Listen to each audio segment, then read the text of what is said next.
is Tuesday. Sorry, it's really late, I know. And neither me or Joey has posted a video yet this week. What's going on?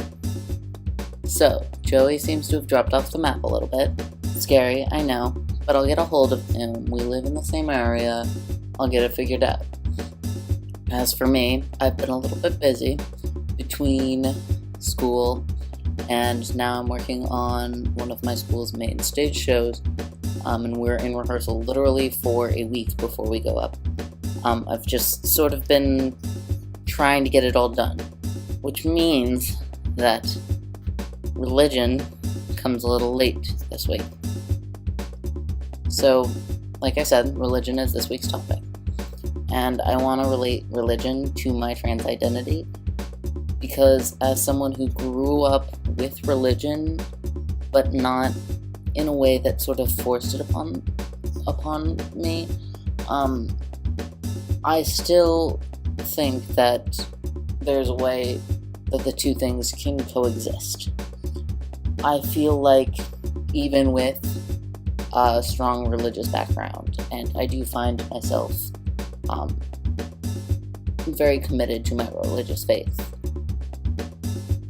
I feel like that being Christian does not take away from being trans, and I feel like being trans does not take away from being Christian.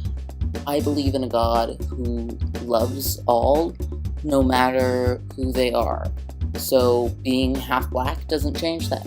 Being trans doesn't change that. Being gay does not change that.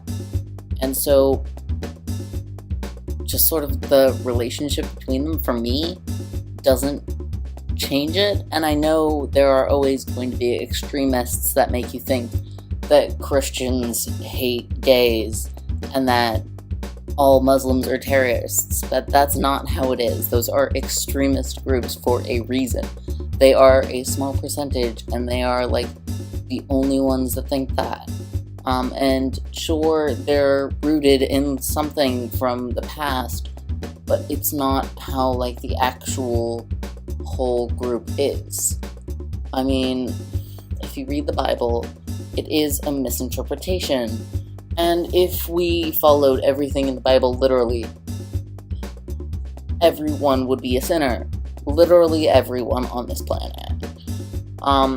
Just because there are things about the way fabrics are supposed to be, there are things about what we're supposed to eat that people don't follow. And even like the most orthodox people that don't like go out and protest, like soldiers' funerals and the Laramie Project, because it has to do with the murdering of someone who was gay because they were gay.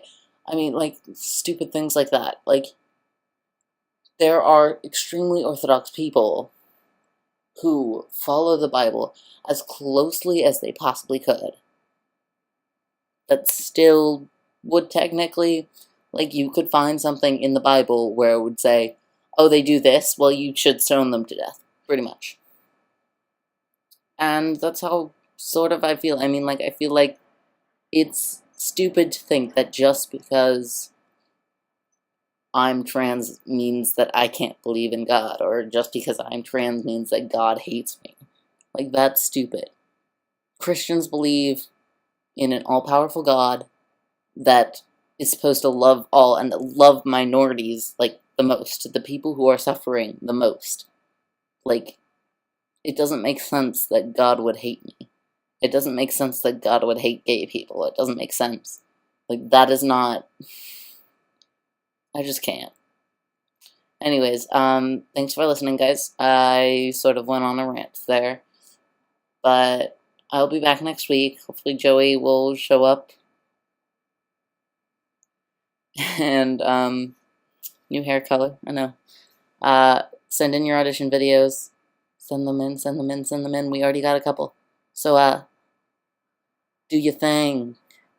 Maybe I'll have to replace more than just Seth. Maybe we can fill in those weekend spots, guys. Who knows? Tell your friends.